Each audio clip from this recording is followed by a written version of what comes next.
ating paglalakbay sa lalawigan ng Ilocos Sur, tinungo natin ang siyudad ng Vigan to revisit Calle Crisologo and Boluarte Zoo. Tinuklas rin ang kagandahan ng Kabangtalan at baybayin ng Lugo. Join us again to the last chapter of our Ilocos trip. Ano, tara? Maganda na. Dito lang yan sa Ilocos Sur. Santiago. Ang Santiago ay ikalimang bayan sa Ilocos Sur kung manggagaling sa lalawigan ng La Union patungo ng Ilocos Norte. Ayon sa kasaysayan, nagkaroon ng digmaan sa pagitan ng mga piratang Moro at mga Kristiyano sa nayon. Tumagal ito ng ilang oras at nanalo ang panig ng Kristyanismo. Pinaniniwala ang dahil ito sa himalandala ni St. James the Greater. Naglaon, pinangalanan ng pueblo na Santiago. Tanyag ang bayang ito dahil sa natural na gandang taglay ng kanyang look at sa mga world-class na resorts dito. Kaya naman, wag na magpatupik-tupik pa and let's roll out and see the beauty of Santiago. Let's go!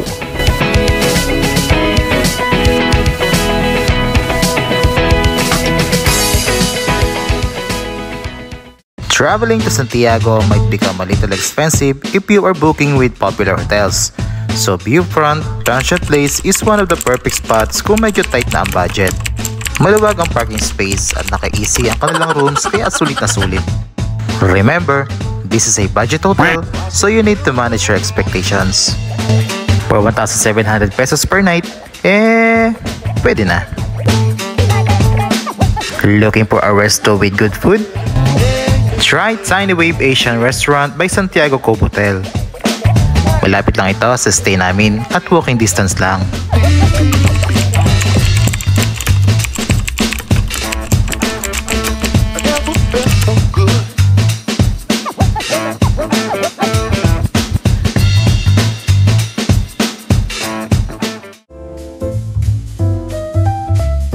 Ambience rating 9/10. Ano kaya masarap kainin? Ito. We ordered spicy shrimp, tuna steak, at pad thai. Food rating? Delicioso! 10/10.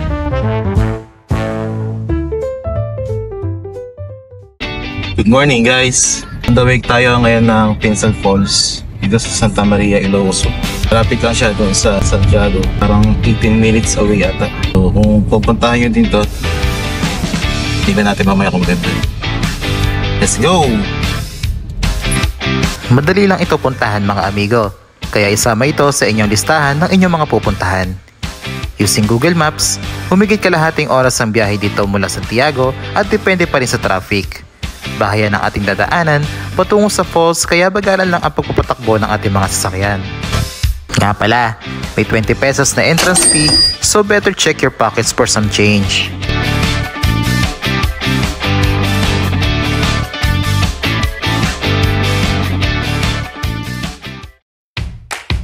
Renting a floating cottage is optional. Nasa sa inyo kung nais niyo magrenta ng cottage or tawirin ng ilog patungo ng falls. Kami, nagrenta kami. Medyo malayo-layo rin kasi ang lalakaran. Walang time limit sa cottage, kaya kahit maghapon kayo manatili dito ay walang problema.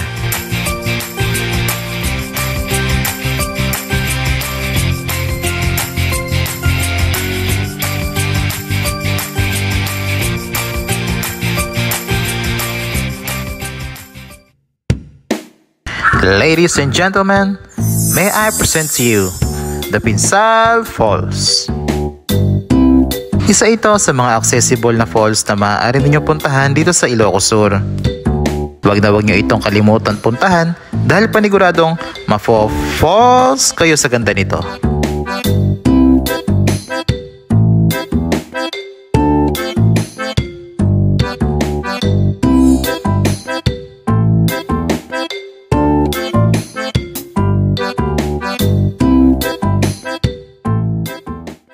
Fly na maging submarine. Maging submarine. Galing, very good. Very good.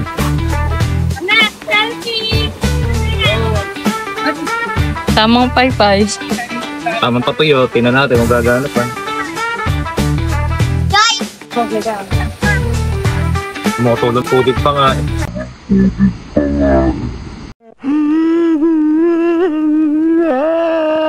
Maganda rito. Pero hindi ako ganun kasaya. Kasi, Nabasa yung device natin eh. Gunggong! Sa weather command. Puri lang ang araw, siyempre. Tayo. Daupin. Mamaya maliligo tayo dyan sa falls. Medyo malamig yung tubig para sa yung tubig na nanggagaling sa bundok ng Gabaldon. Malamig. Mamaya try natin maligo. Pinsan Falls, meron kayong pwedeng rentahan na cottage. 600 pesos ang renta dito. Siguro kasi dito mga 10 katao. pwede na. Yung life jacket, may Yung bayad. life jacket, Ano ba yung tawag doon? life vest. Hindi, wow. Hindi ko alam. Yung life vest, may bayad din pala, 50 pesos. So, yun lang. Take note niya pag pupunta kayo dito sa Pinsan Falls. Ganda. Alam niyo ba ang haka-haka ng Pinsel Falls? Sa susunod na clip, mapapansin ang hugis pa ang nakahulma sa ituktok nito. Yapak raw ito umano ng higanteng si Angelo ng kanyang hinahanap ang kanyang asawang si Aran. Ito ay kwento lamang ngunit nakakatuwa dahil kung tititigan mabuti, hugis yapak talaga ito.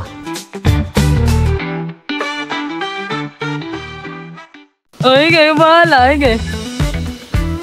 Daan. Tignan mo muna kasi. Ha? Hindi ka pa naman bumaba dyan eh. Paano ako? Hanggang ano lang.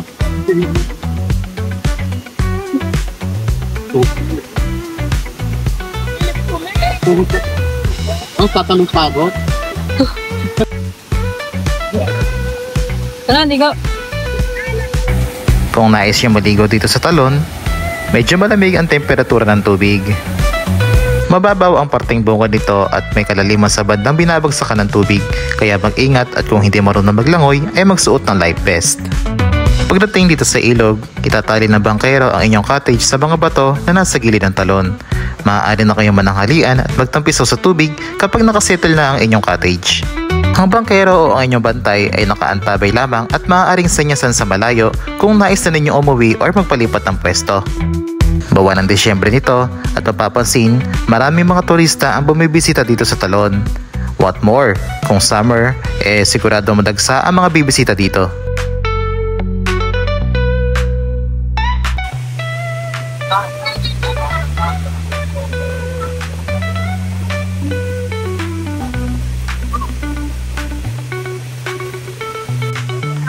Kumana.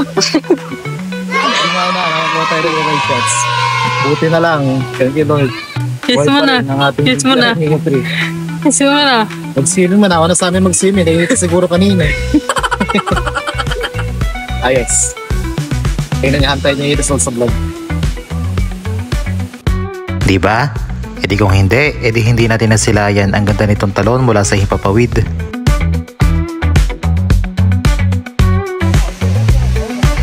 Well anyways, maaari kayo magtungo sa right side nitong talon upang masaksihan ang itsura nito. Mas malalim sa parting ito, kaya maaari mag-dive mula sa inyong cottage.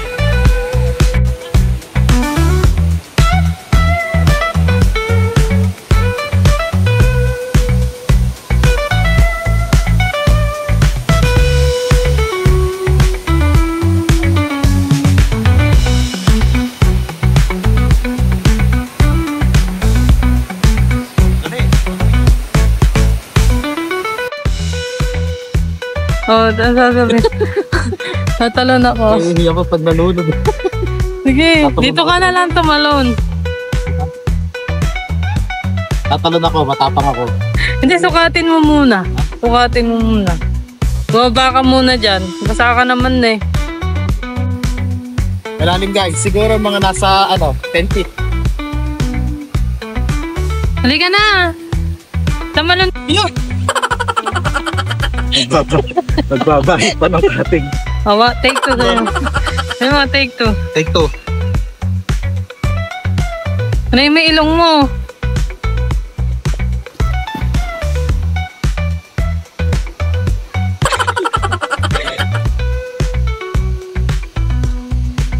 sarap. Ako din. Okay.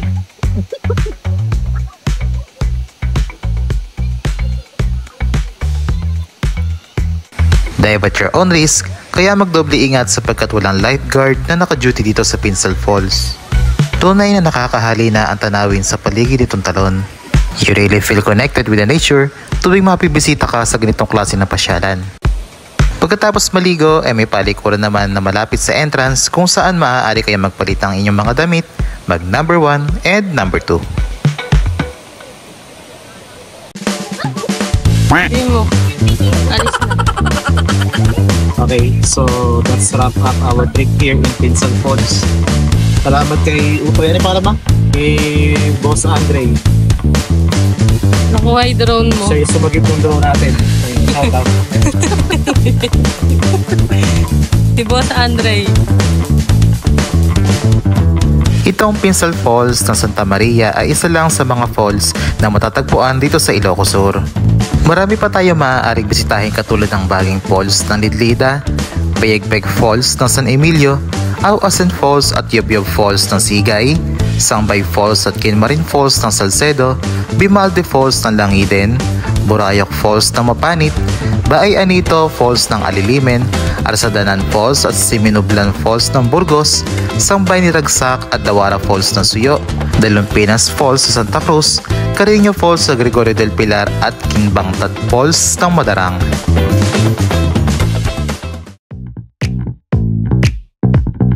Next stop sa ating bucket list ay itong Vitalis Villas.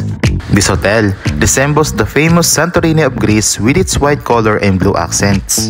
At isa ito sa mga luxury hotel na maaari ninyong pag-stayan dito sa Santiago. In our case, we only paid for a day tour for vlogging purposes. Ambience pa lang nito ay para ka na nakarating ng Greece because of its Greek architectural design. Itong dagat lang naman ang inyong magiging view mula sa inyong room kung nais nyo mag-stay dito sa resort. They got lots of swimming pools that check-in guests may enjoy. This is a must try to visit in Santiago to take your story and Instagrammable work postings.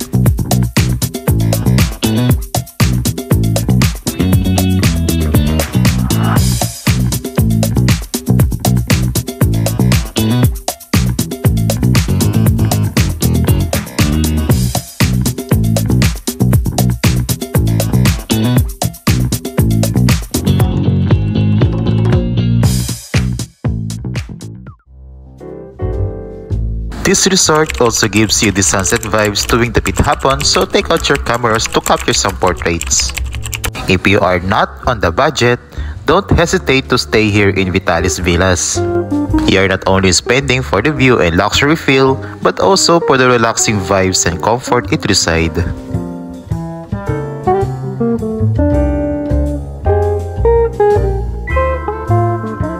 Okay guys, nandito tayo ngayon sa Vitalis Villas. Dito pa rin sa Santiago. So para siyang Greece-inspired resort na parang gano'n sa San Fernando. That's right mga amigo, it looks like the Thunderbird Resort in San Fernando, La Union. Bukod sa pamamasyal, ay marami kayong activities na maaaring gawin dito katulad ng kayaking, paddleboarding, riding a jet ski, and pedal boat. Pwede rin magpunta sa kanilang hilltop mini zoo to feed the animals and experience the thrill of their zipline. Wait, there's more! Meron ding sunset cruise that you can avail for only 750 pesos per head and maximum of 10 persons. There you have it, the Vitalis Villas in Santiago.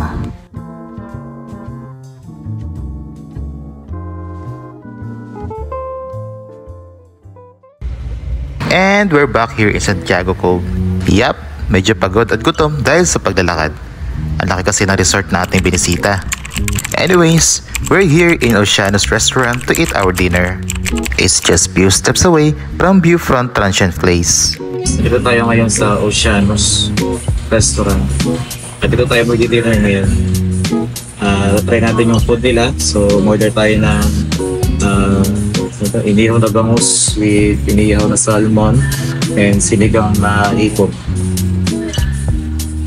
Let's go. Kain.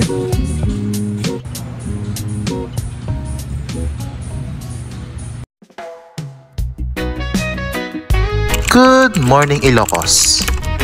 Pangalawang araw na natin dito sa Santiago and it's our last day here in Ilocos. I woke up early, actually masyado maaga, to fly mini and see once again the beauty of this cove. Iba na yata talagang tumatanda dahil nagigising na palagi na maaga.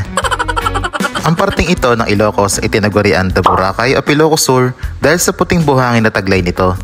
Masarap magtampisaw sa tubig sapagkat hindi ito kalaliman. We ordered this breakfast from Rodrigo's Restaurant and coffee from BGVL Cafe and Bake Shop. After eating breakfast, syempre, swimming na kaagad.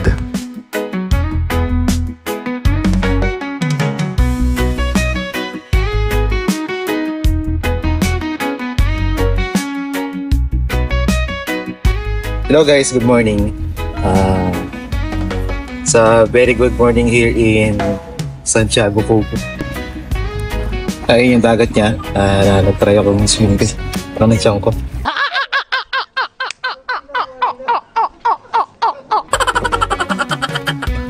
Nag-try ako mag-swimming kanina. Hindi siya ganun kalalim. Hindi siya ganun kalinaw pero doon sa may bandang medyo malayo, malinaw naman yung tubig. So kahit sino pwedeng maligo. Kung kasama ninyo yung mga anak nyo, yung mga kapatid ninyo, mga maliliit, gabayan nyo na sila sa paglalangoy. Safe naman. Okay.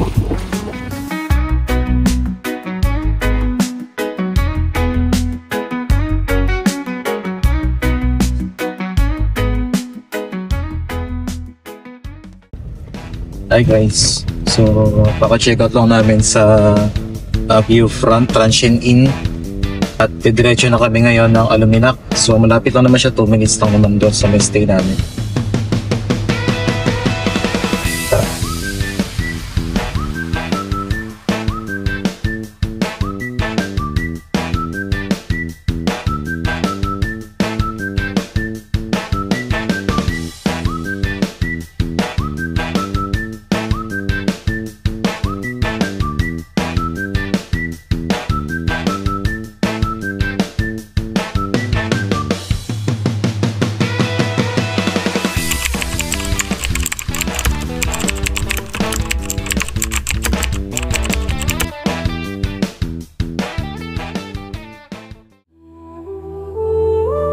Our next and the last box to check in our Ilocos Sur bucket list is Aluminac Hospitality Santiago Project. Pagpasok pa lang ay masisilayan na kaagad itong artistic and ethnic inspired architectural design nitong resort. Oh my God, see. I'll stay quiet for a moment to let your eyes feast on this exceptional art.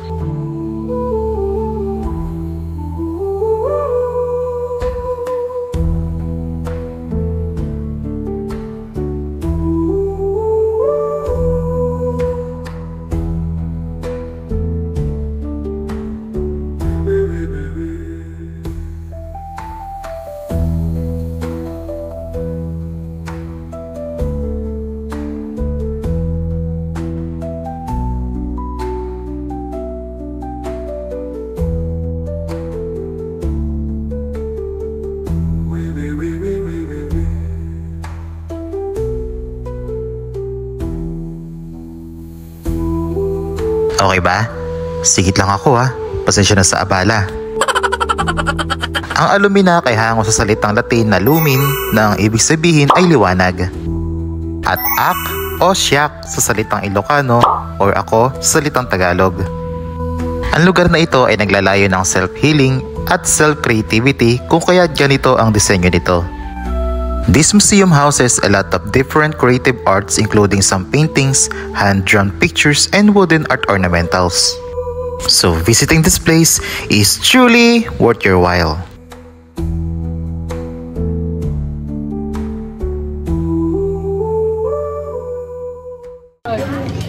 Hello guys, so andito na tayo sa Aluminac. Napakaganda rito, grabe. Sulit to sulit, 350 pesos ang bayad for entrance fee ng mga day tour. Kasama niya to sa bucket list niyo, ganda.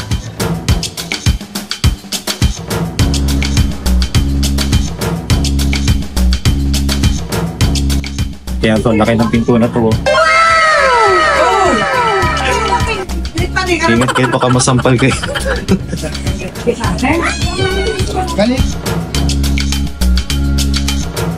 Hindi lang mata ang maaari ninyong busugin dito sa Aluminac dahil may in-house restaurant din sila dito. This part is where you are going to claim your free finger foods included in your entrance fee. Maaari rin umorder dito ng ibang comfort foods katulad ng pastas, burgers, and sandwiches. Akala nyo natatapos sa entrance ang picture taking, no? Aba, marami pa dito. Kapag napatitig ka sa mga arts, may iisip mo na siguro, matagal-tagal ang paggawa ng mga ito. Pulido at hindi lang basta-basta ang paggawa kung kaya't na magsama-sama ay nakalikha ng unique na itsura. May accommodations din na available just in case you may need to stay for an overnight. Ang rates ng villas nila dito ay ranging from 2,800 pesos up to 9,600 pesos per night. There is a shared pool that every check-in guest may enjoy located near the beach of this resort. Kung gusto nyo ng villa na may private pool, you may book Revi'i Villa for 18,200 pesos per night with max cap of 6 persons. For more booking rates, you may check their website at aluminac.co.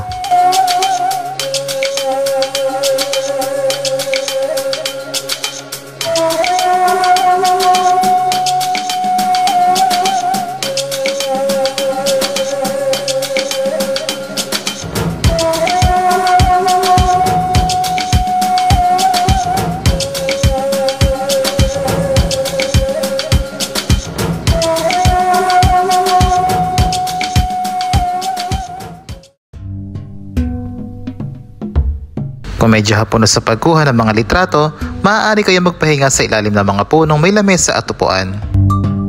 Relaxing ang ambience dito, kaya paniguradong agad-agad mapapawi ang inyong pagod.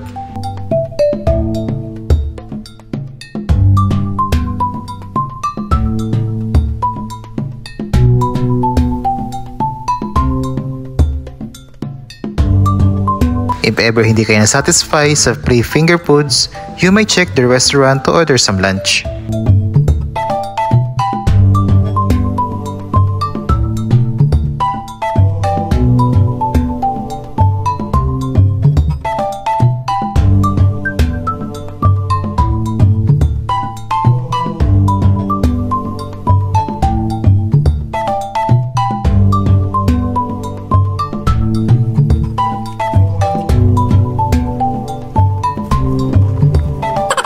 Nangingitog na ako, guys. So basically, yun ang itsura nitong Aluminac. Worth it naman yung entrance fee nyo dito kasi sobrang artistic ng lugar. Bawat parte nitong lugar, sobrang 100% quality. Pato ba to? Sino bang hindi kaganahan magtanghalian kung ganito kaaliwalas ang paligid? Tapos yung tipong busog na busog ka, may soft drinks pa, ay sarap matulog pagkatapos.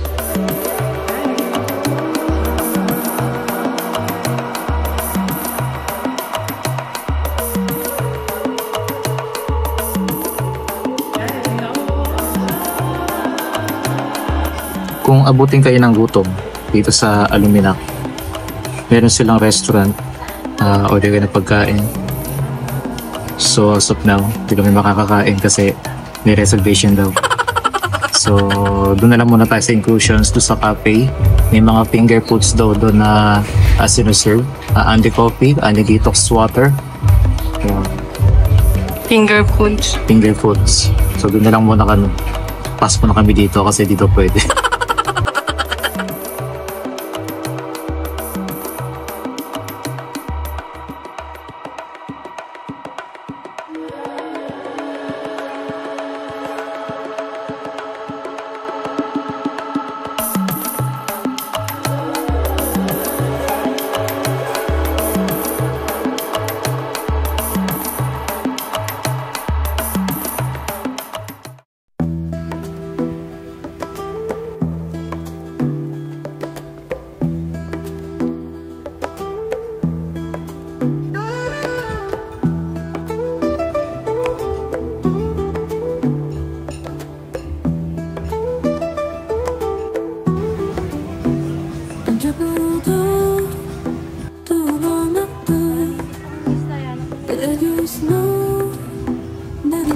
ito na yung beeper. Pagka order na kayo ng finger food, tapos yung drinks. So, mamimili lang kayo ng drinks kung ano yung gusto nyo yung drinks. Pero yung finger food, kung ano yung finger food of the day, yun yung ibibigay sa inyo. So, finger food of the day ngayon ay quesadillas with crackers daw. Okay na, gulis.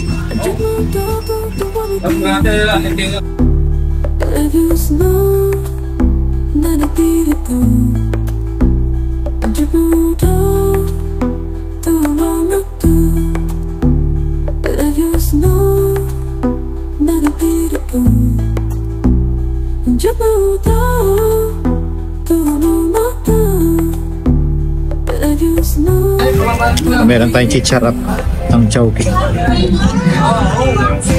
Chicharap ng chowking. Tikman natin yung sauce. Sarap. Chichiri lang. Ang sarap, chicharap. Hindi, itong sauce masarap. Manamis-namis na manamis-namis. Masim-masim na manamis-namis.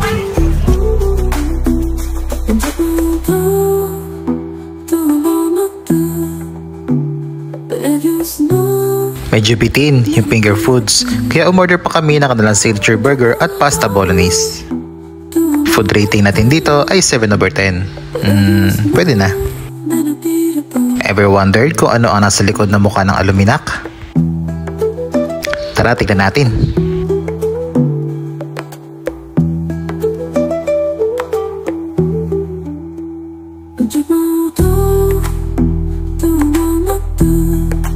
Tayo ngayon sa loob ng mukha ng aluminak. So, yung condition dito, may mga parang marble na pinipigil-pigil dito sa... Go down. Go down. Pwede go down. Go down.